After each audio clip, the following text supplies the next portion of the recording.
More than 3 years after the Taliban regained control of Afghanistan, the country is facing a deepening humanitarian crisis, with women and children suffering the most under harsh and regressive policies.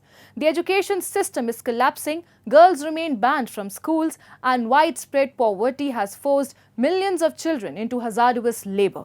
Take a look.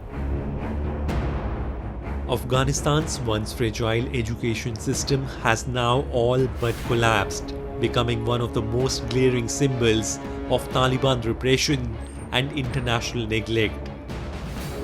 Nearly 4 million children are currently out of school in Afghanistan, and almost 60% of them are girls.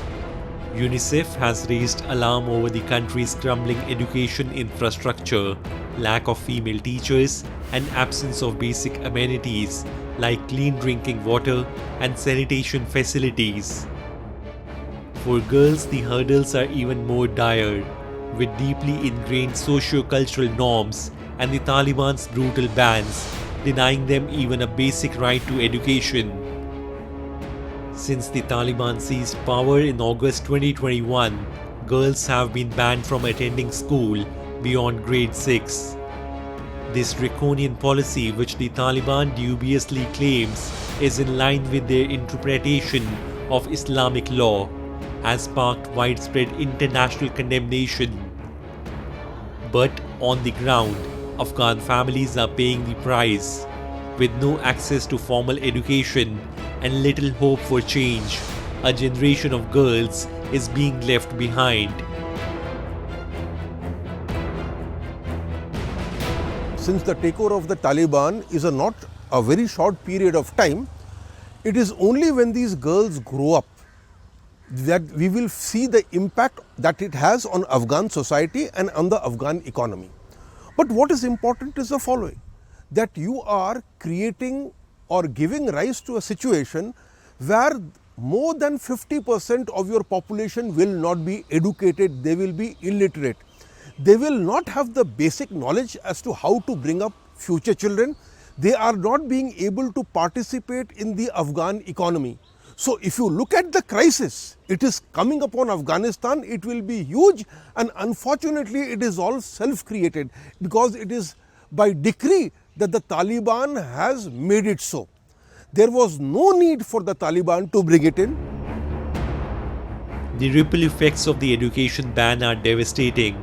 Child labor is on the rise as families, buckling under economic pressure, are forced to send their children to work instead of school.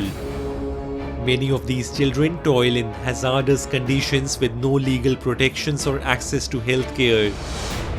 In April alone, over 1 million children were screened for wasting, and more than 43,000, most of them girls, required urgent outpatient treatment. The situation is worse in rural and mountainous areas where schools are scarce, transportation is non-existent, and cultural norms discourage girls from traveling far. Shockingly, only 16% of schools in Afghanistan are girls only, and many lack even the most basic sanitation, further discouraging female attendance. Moreover, only 48% of teachers have the minimum required academic qualifications, leading to a severe quality gap in education.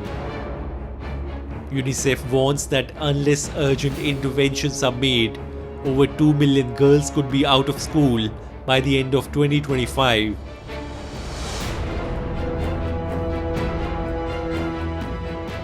The Afghan economy, in a sense, has not been growing. It has also, by law, excluded more than half the population, the women half, from the workforce. So what it has done is to create widespread poverty. Now, wherever there is widespread poverty, the incidence of child labor will increase, and that is exactly what is happening.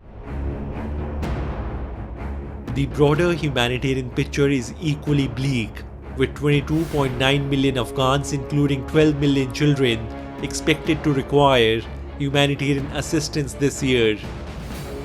This makes Afghanistan the second highest in terms of people in need globally. Compounding the crisis, nearly 1 million Afghans have returned from neighboring Pakistan amid ongoing deportations, and 2/3 of them are children. With no homes, no schools, and no security, these returnees are among the most vulnerable. Meanwhile, only limited humanitarian aid reaches those in need due to Taliban interference, restricted access, and a crumbling health system. In a country where nearly half the population needs help, the future of Afghanistan is in limbo.